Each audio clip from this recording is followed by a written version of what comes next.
Hi everyone, welcome to episode 82 of the XS Noize Podcast. I'm Mark Millar, thanks for listening. In this episode, I talked to Neil Hannon of the Divine Comedy. If you missed the previous episode, I spoke to founder of the Sex Pistols, Public Image Limited and cultural icon, John Lydon. They spotted me on King's Road in an I Hate Pink Floyd t-shirt, and being my usual outrageous individual self, clothes torn to shreds, held together with safety pins and or whatever I was up to at the time, and thought, well, maybe we should get him as a singer. And that was a very, very good move on their part. Very good move, because I just jumped at it. They couldn't write. They couldn't even think of song subjects. So I just absolutely fell into that role. So check it out. And if you like the podcast, please subscribe and share it with your friends. If you want up-to-date music news, album reviews and interviews, then check out our main website at xsnoize.com. You can also follow us on Twitter, Facebook and Instagram. Search for the tag at XS Noize Music. Here's XS Noize writer Daniel Lynch with a taste of what's been on the website this week. In the review section, Imelda Heher has been listening to LP 8, the new album from Kelly Lee Owens. The success of Owens' previous album, Inner Song, was limited by the pandemic, preventing a proper touring schedule. Imelda says if Inner Song is a soundtrack for the ultimate night on the dance floor, LP 8 is the hours between getting home and sunrise. Dark, soothing and cosmic. 7 out of 10. Pop-punk legends Bowling for Soup return with pop-drunk snot bread. Michael Barron says the lack of musical evolution is made up for by the band's commitment to being fun and honest, and this album ticks the boxes, 8 out of 10. Finally, some gig news, and Beaba Doobie has announced a new album and a run of shows to include the UK and Ireland. New single See You Soon is streaming now. Alter Bridge will play Dublin in December, and Travis visit Belfast and Derry in August. All the dates and details are at xsnoize.com. Having now completed his third full decade as a recording artist, Neil Hannon of the Divine Comedy recently released Charmed Life, the best of the Divine Comedy, a collection of his finest moments. In this interview, Neil talks to me about the new collection, growing up in Northern Ireland, songwriting and lots more. So sit back, relax and enjoy the XS Noize Podcast with Neil Hannon. So hi Neil, welcome to the XS Noize Podcast. Hi Mark, it's very nice to be here in the XS Podcast. It's very nice to have you, and you're sitting there, you've got a cup of tea. It's just exactly how I imagined you to be.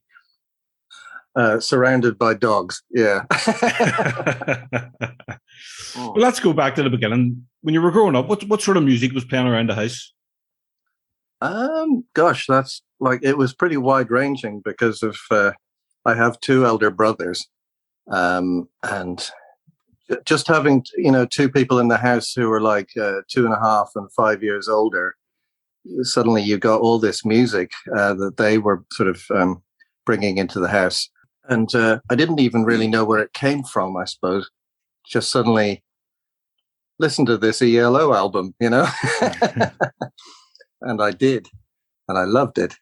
Of course, there was my dad would play the piano quite a lot. He was very much the sort of classical romantic. A lot of very flouncy arpeggiated chords emanating from the sitting room. What else? Well, there was always like either the radio or the TV, and we were very much a sort of pleasant sort of clergy, middle class BBC sort of household, and so I guess there would be quite a lot of Radio 4. And, I mean, I remember Top of the Pops from when I was like 6, that which would have been 76, and beyond. I sort of became obsessed by it. Even I didn't know that I wanted to do it until I was maybe 13 or 14, but I'd never missed it. Can you remember the first record you bought yourself? First record I bought Well, I usually claim that it's Vienna by Ultravox, and I definitely bought the single along with Flash by Queen. So that sort of dates it to about 1981, when I was about 11, I suppose. But I think I bought one of those Top of the Pops albums before that, you know, the ones with the girls on the front cover and the really bad cover versions of current chart hits. But I don't think that counts, so I'm not going to count it. I'm not going to count that. I think the first album I got was like a Christmas present that I'd asked for, and it was Discovery, ELO, which is a very cool record. Yeah. I would recommend it. And Vienna is an absolute classic. It's one of my favorite songs of all time. Likewise, you know, and it's quite nice that, you know, the first record that I actually handed over money for was something that I still rate so much, you know. And I stuck with Ultravox, you know, for as long as was humanly possible until it got too weird. Yeah. No, that song just still gives me chills. You know, it's fantastic. So when did you decide that you wanted to follow music as a career? It sort of dawned on me slowly, really. I very much wanted to be a car designer when I was 8. And then I didn't know, and I just played with my Lego and my soldiers. And then I started sort of just making up little bits of music on the piano. I think it was only really when I bought a guitar, and it was like it was an electric guitar, but it was a weird sort of homemade one. And I just heard that through my brother that his friend was selling his electric guitar for like 20 quid. And that was a lot of money to me at the time. Mm-hmm. I grubbed it together and I got it. Didn't have an amplifier for about 6 months. So it didn't sound as much. But as I started messing on that, I thought it was probably when I worked out the sort of the Grand Prix theme music, which was Fleetwood Mac, the chain. I went down, down, down, down, down, down, down, down, down, and I went, right, this is what I want to do forever. And it was a gradual sort of process through my teens of, that would be fun, and then, I feel like I could do it, and then gradually, I sort of became more and more obsessed and wrote more and more until I thought, there is nothing on earth that will, satisfy me. This is the only thing I can do. And by the time I left school, there really wasn't anything else I could do because I'd done so badly in my A-levels.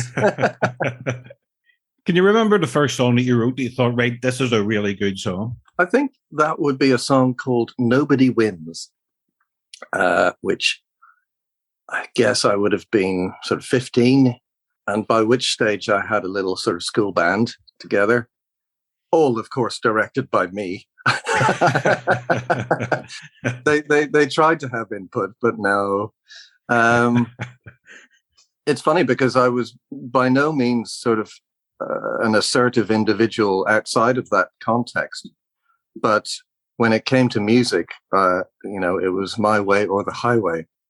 And I wrote that song, and it was the first one where it sort of had a verse and a chorus and a verse and a chorus and then a middle bit and then a chorus. And it kind of came together as an actual song, which worked from start to finish. It wasn't just a collection of stuff.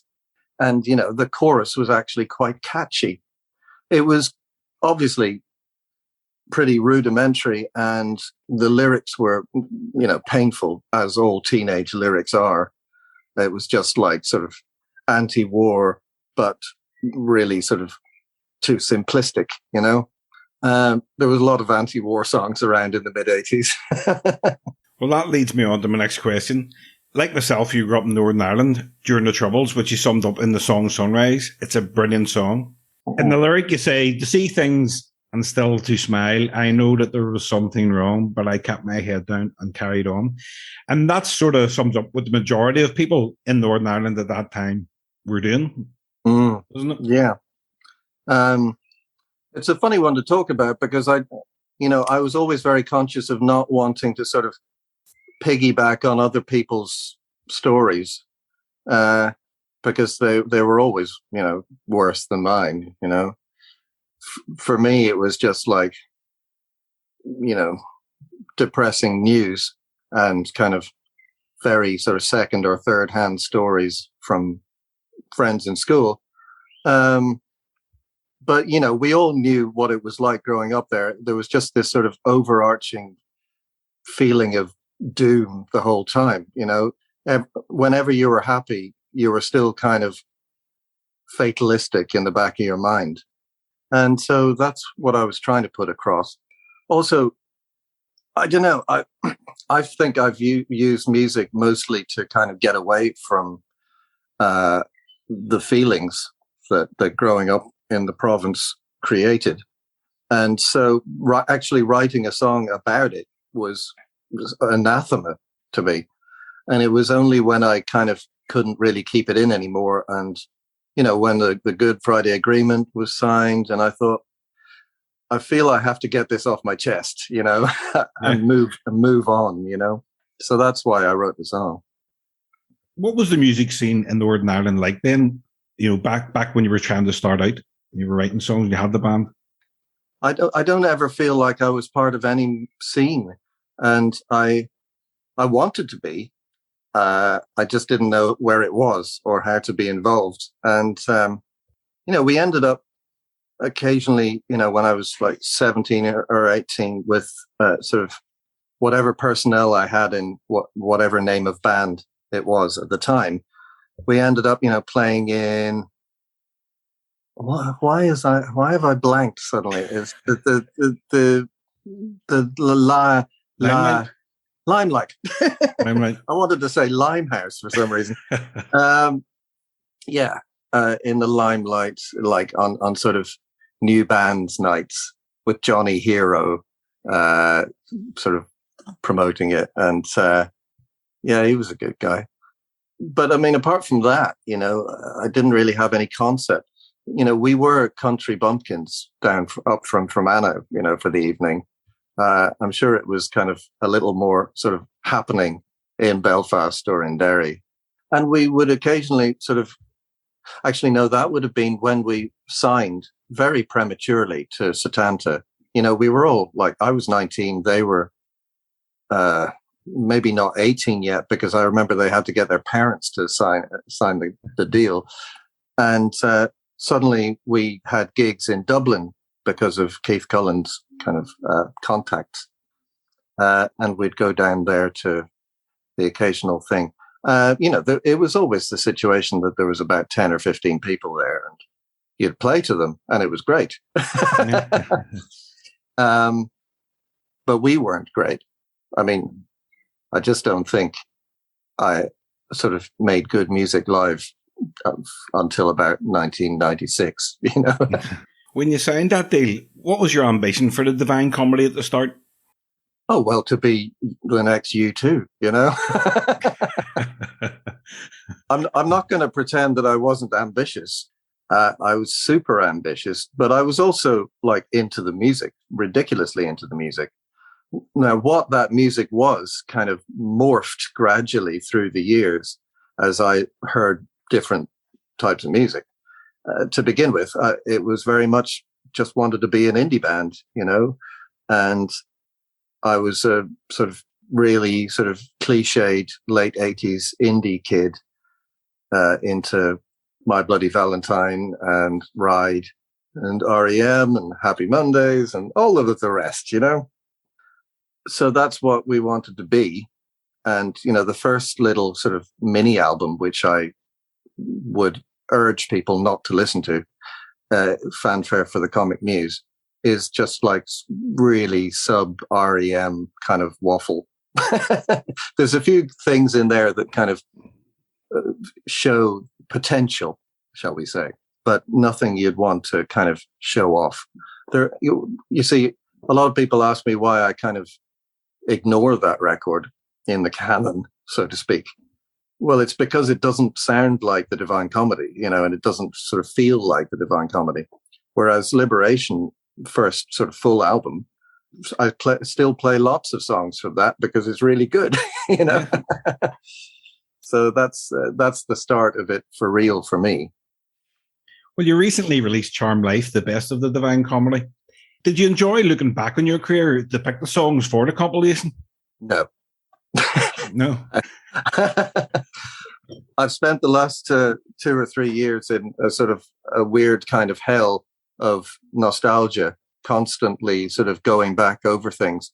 First, it was, we'd planned basically all of this for the 30th anniversary, reissuing all the albums that were out of print in sort of fancy new editions, putting together a box set, which is super cool. I always wanted a box set. Yeah, it is.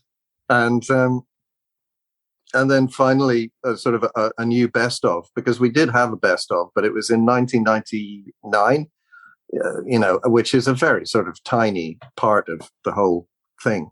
So yeah, for the last couple of years, it's all been based around everything I've done rather than sort of making new music. Although I did make new music, but it was for a film. Yeah. So it wasn't that bad. I just really hate looking back. I find it very unnerving somehow. And writing the notes for each album, trying to sort of, in the end, I wrote about half a autobiography, when you put it all together. And it was cathartic, but I didn't want catharsis. Well, you released a new single, which is a song that I read has been around for some years, but you only got around to finishing it. What can you tell me about that? Well, the first thing I'd say is that is the fate of an awful lot of my songs, especially in the last sort of 20 years. I've always had a habit of kind of letting songs sort of marinate and not necessarily putting sort of new songs straight on the next album. If they don't fit, they don't go on. And some songs have hung about for a very long time before they've gone on a record, or at least sort of fragments of songs, ideas for songs. So Best Mistakes was one of those. And I had the chorus and I had sort of a rough idea of the structure, but I hadn't sort of filled in the blanks or put it together properly. And then this came along and Natalie, my manager, said, we need a new song for the best of. And, it's always like weird to me, this concept of a best of and then a new song to stick on. Everybody does it. Everybody does it. And to my knowledge, all artists hate having to do it because it doesn't make any sense. But,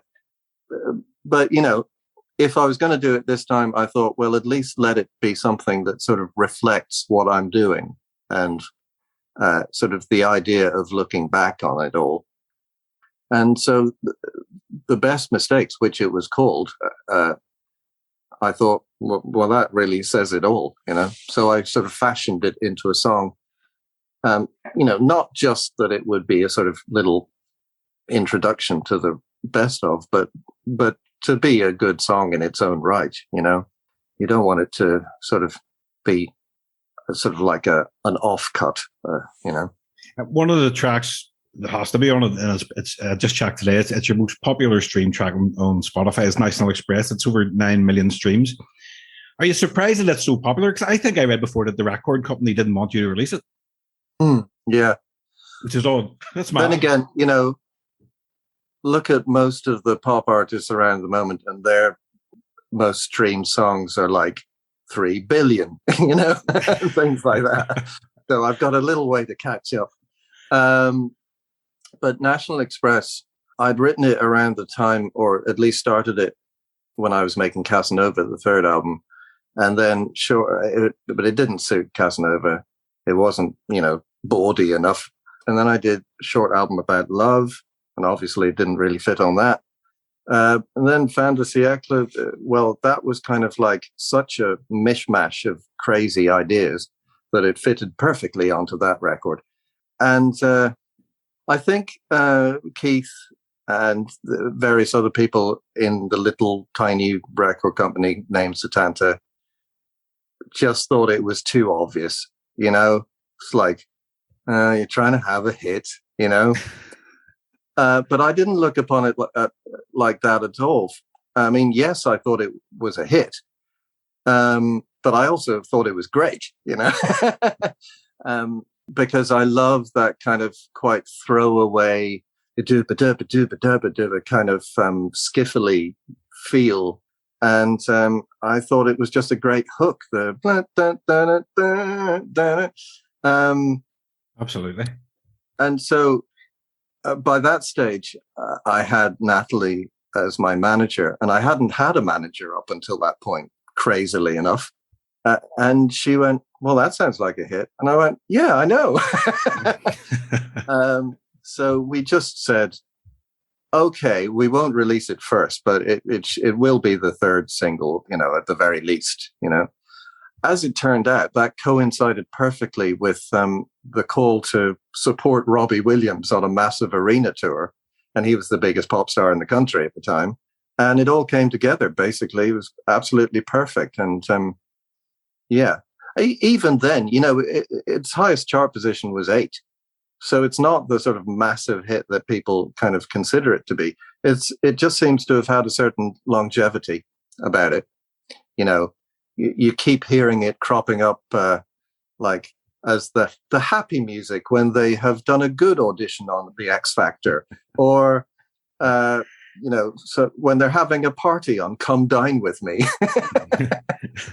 Now, in my recollection, it was everywhere back in the day. I always had MTV on in the background, and the video was fantastic. It was funny. It was always there. And it's crazy that you're saying, the record company didn't want to release it because it was too obvious, because it was a hit. Surely that's what they're all about, isn't it? They're trying to get the artists the right hits.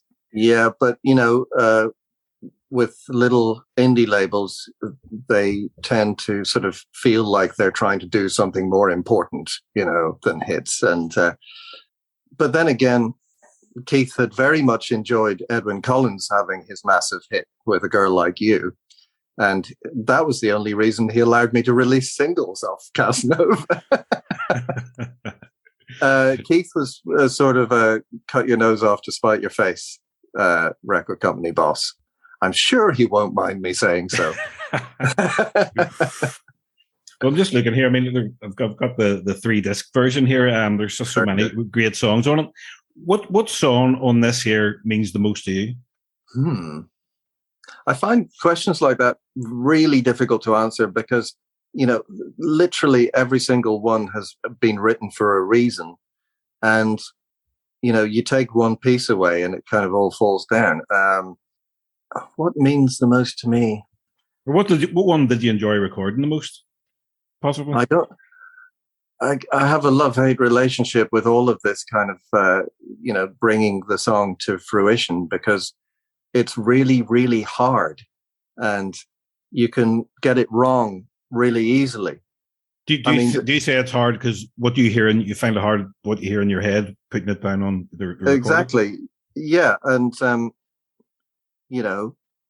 quite often you try and record a song to sound like one thing and it ends up sounding completely different.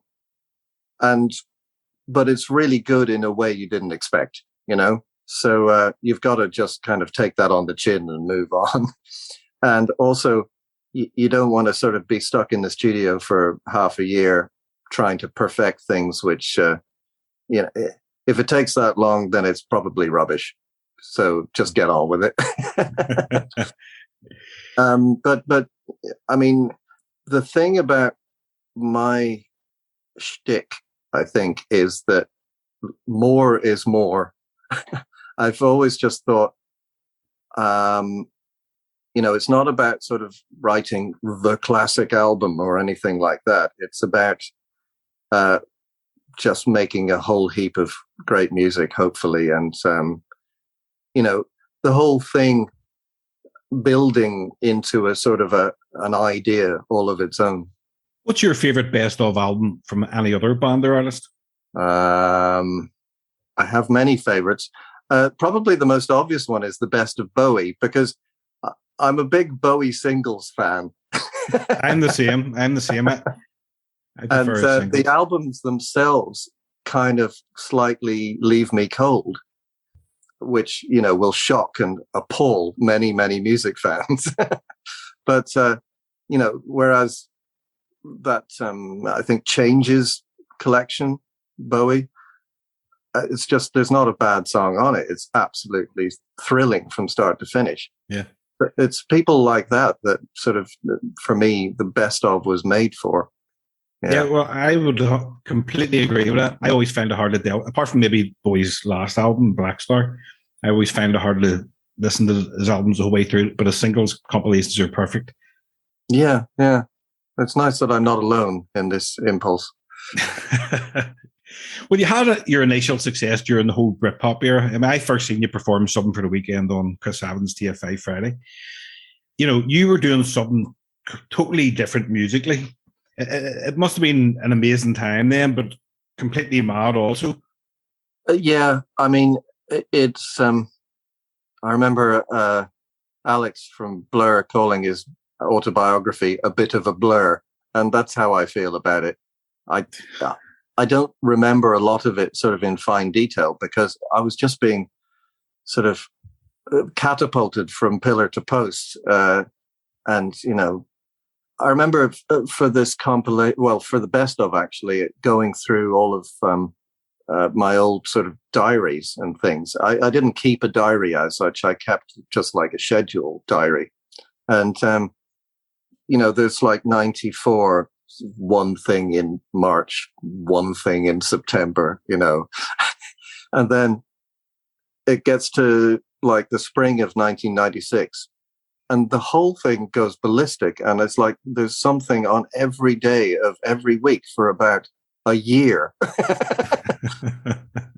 And, you know, that was partly my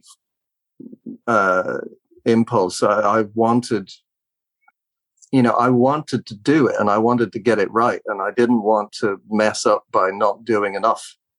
So, yeah, I did everything. And there's quite a few things in there that would definitely count as best mistakes, you know.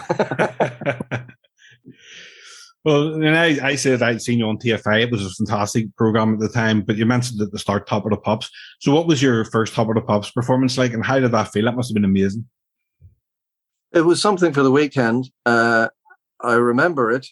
Although, of course, the thing that sticks in my head is the stupidest thing, which was that we, our sort of second keyboard player, Pinky, he was known as Pinky. So we thought, let's spray his hair pink for the show.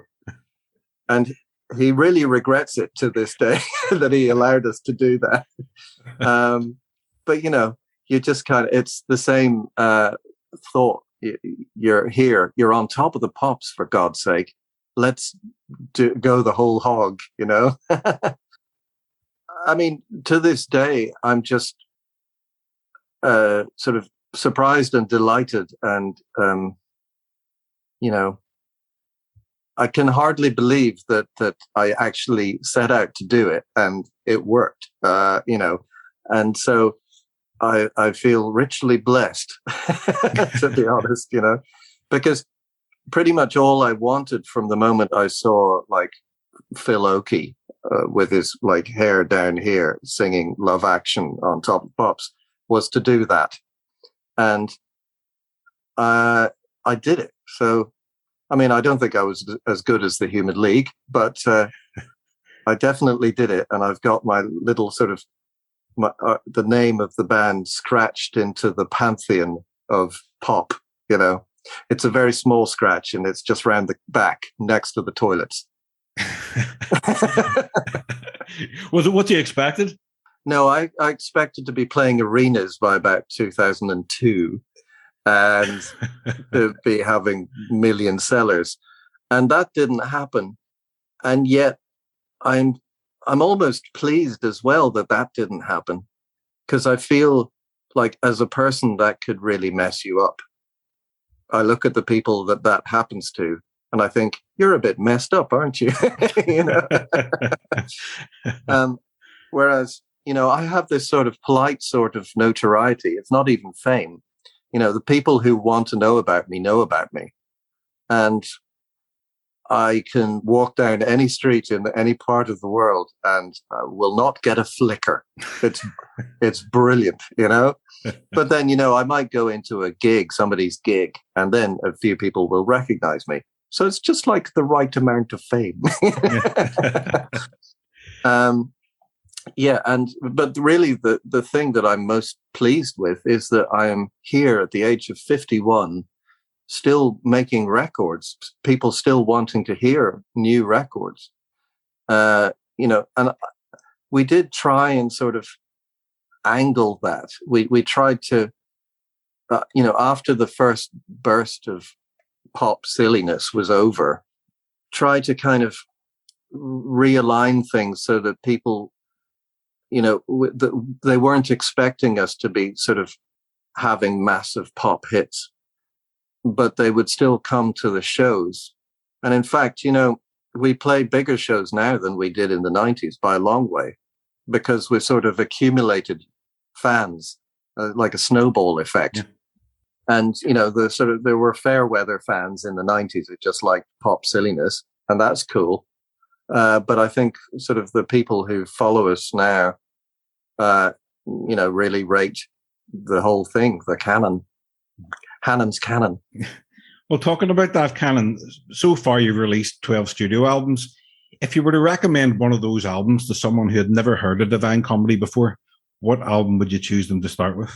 Well, any one of them except Regeneration. Not because I dislike it. It's just it's real sort of left turn. It's an odd one. It doesn't really fit sonically with the rest of it. I guess I'd probably point to Absent Friends, because it has a lot of the things that I do and the things that I like to do and the sound that I like to create. And in a way, it was lucky because we were still on a major label at the time, so we had lots of cash being thrown at us. Cash they still haven't recouped, but that was their fault, And, we had Nigel Godrich mixing it, but I was kind of at the helm. So it was very much the sound that I wanted, and there's a lot of good tunes on it. So, yeah, Absent Friends, for the want of argument. I mean, basically, as I say, you probably have to listen to it all. And I'm not just saying that to get people to buy the record. Yeah. And you've also been writing original songs for the new film Wonka, starring Timothée Chalamet. How did you get involved in that project? I joke that it was my master plan that, people would become fans at a tender and suggestible age. And then they'd go on to be they'd attain positions of cultural power. And then they might ask me to do things for them. And so it has happened with Paul King, the director, who he was a fan from, the student days. And he became very powerful because he made the Paddington movies. And it came to this one. He and his fellow writer decided that it ought to be a musical. And they thought, who do we like? Oh, yeah. And I'm pretty sure that, they were just giving me a go, really. And that I was going to have to sling my hook when I got it wrong. But I kept doing things that they liked. So we got there, and it's, my job is finished pretty much. And I think it's almost filmed now.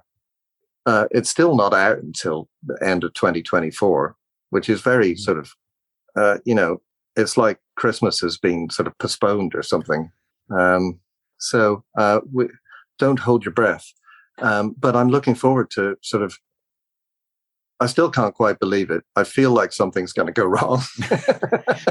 When you're doing a project like that, do you feel pressure, especially getting into something like with the franchise of Willy Wonka? Did you feel pressure having to follow up the classic songs from the original movie? Yes.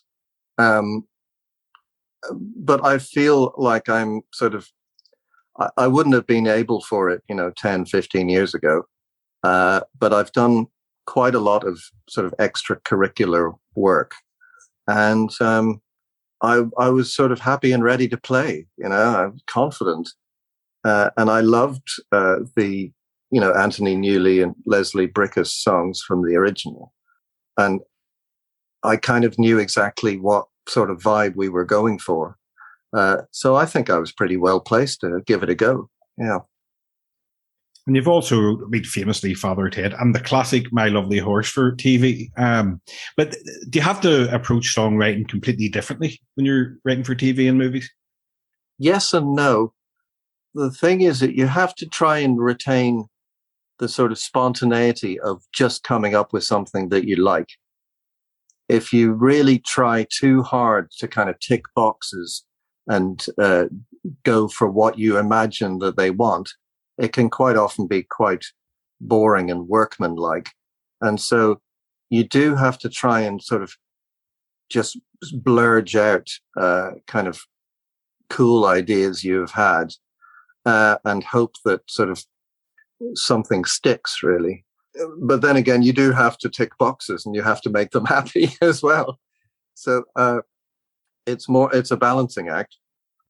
The first thing I did, which wasn't just for me, I think was Swallows and Amazons, the little musical version of the novel that I did with Tom Morris and Helen Edmondson for the Bristol Old Vic. And it was the first time anybody had said, "That's really good. Try again." Well, you said, at the start with your band, you were always like to be in control. So it must have been hard. People telling you, yeah, that's good. That's not good. Yeah, to begin with, I was outraged. And it's like, how can you possibly say that? That is a work of unutterable genius. But you have to kind of start looking at it from other people's perspectives, which, I never did. I always kind of thought with my albums that, well, if I like it, then, you can take or leave it. If you like it, great. But I'm doing this for me. But that was also, I wasn't being sort of overly sort of artistically Spartan. I simply thought that if you do it for yourself, you can't be that much of a weirdo that things that you like, nobody else in the world will like, Mm-hmm. So, I thought it would make for good music if I just pleased myself. With musicals and cricket albums and TV shows, there's a whole different layer of, a whole nother layer of sort of personalities and aestheticisms, if that's a word. And you can't please everybody, and you have to try and go for something sort of really interesting. But you have to somehow make it something weird and interesting that other people will like. It's very difficult. You go on tour at the end of April, which finishes in Belfast Waterfront Hall in May. Are you looking forward to getting back out onto the road? Well, this is the break in between our massively long tour, because we've already done 5 weeks of Europe, and it was a blast, but it was also incredibly taxing. I feel like I might have aged more than just 3 years since the last time. And suddenly it was like a bunch of old geezers being led around Europe. And it's like, I can't sleep in this bunk on this bus. It's always moving, But so, and everybody's got a health issue now, some dietary concern that, and in the old days, the only dietary concern was whether we got the right brand of beer, so it was, but no, it was great fun to be back out, and a great relief, really, that it was still possible. We still lost 2 members of the crew, from positive COVID tests on the way around, but we managed it. We got to the end, and that's all that counts. Luckily, that's not an issue in the UK because they don't care anymore. It's like, got COVID? Go to work. It's fine. So, yeah, that shouldn't be an issue. But I am looking forward to UK very much, and Ireland, mostly because they're bigger venues and they're all sold out, apart from the ones that aren't quite sold out yet. So, yes, just check your local ticket office. Good. Well, I'm looking forward to seeing you in the waterfront. It's a great venue. Yeah, no, that's the final gig of the whole thing. So, party time. I like to ask my guests the following questions. Out of all the albums in your collection, who do you have the most records by?